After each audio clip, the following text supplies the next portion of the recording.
Sementara itu, pintu tol Bali Mandara dari arah Simpang Siur atau Benoa juga diduduki ribuan massa dari 10 desa adat.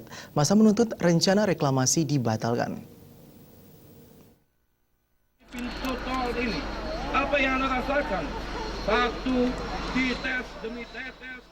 10 desa adat itu, yakni Desa Budung, Canggu, Desa Berawa, Desa Kerobokan, Seminyak, Legian, Desa Kute, Desa Tuban, serta Desa Kedonganan.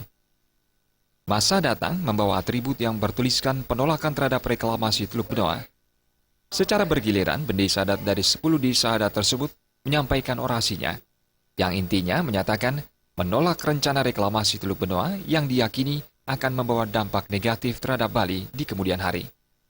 Bahwa di Bali ini, adat Bali ini memiliki satu kekuatan yang tidak tertulis tetapi maha dahsyat, itu adalah Pesidikaran. Apabila ada orang yang berani mengusik yang namanya hakikat paling hakiki dari manusia Bali, maka seluruh masyarakat adat Bali akan bergerak mengatakan puputan! Masyarakat Bali tidak mengenal takut apabila ninehin kepatutan.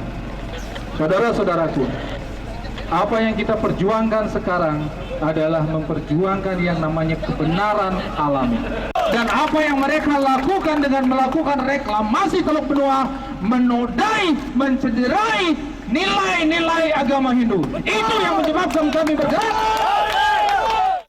Para bendesa juga menegaskan, aksi mereka turun ke jalan adalah murni dari keinginan warga dan tidak ditunggangi oleh kepentingan pihak-pihak tertentu. Yang menyebabkan kami bergerak pada saat ini tentu ada sesuatu yang sangat prinsip buat desa adat, desa Pekraman, setidak-tidak ada 18 desa adat yang ada, yaitu ada asas kepatutan.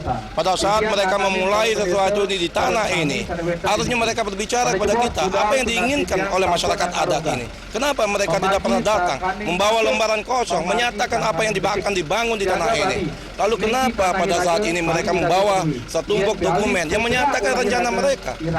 Ini kami merasa melewati satu aspek dari Integrana, yaitu pawongan harmonisasi antara kami dengan masyarakat pendatang yang akan berdomisili di tanah Bali. Selama hampir 2 jam lebih menduduki tol Bali Mandara, massa akhirnya membubarkan diri. Aksi demo ini akan terus dilakukan sampai rencana reklamasi dibatalkan. Pratnya Paramita dan Angga Ratana, Bali TV.